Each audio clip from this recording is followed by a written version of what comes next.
ആരെക്കുറിച്ച് പറയുമ്പോഴും നല്ലത് മാത്രം പറഞ്ഞ് ശീലിക്കണം. ആരാണ് സ്വാലിഹ് എന്ന് നമുക്കറിയില്ല. സ്വാലിഹ്യങ്ങളെ തീരുമാനിക്കേണ്ട ജഡ്ജ്മെന്റ് കസേരയിൽ ദയവ് ചെയ്തിട്ട് നമ്മൾ ഇരിക്കരുത്.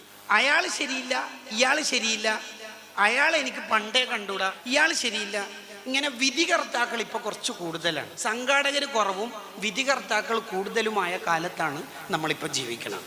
എല്ലാരെ കുറിച്ചും വിധി എഴുതുക എന്നുള്ള ഡ്യൂട്ടി നമുക്കില്ല. മഹാനായ അബൂ യസീദുൽ ബിസ്താമി റളിയല്ലാഹു അൻഹു പറയുന്നുണ്ട്, ആരാണ് അല്ലാഹുവിന്റെ അടുത്ത് സ്വാലിഹ് എന്ന് നമുക്കറിയില്ല. അതുകൊണ്ട് ആരെക്കുറിച്ചും സ്വാലിഹാണോ വൈറു സ്വാലിഹാണോ എന്ന് വിധി എഴുതാൻ നമ്മൾ പോകരുത്.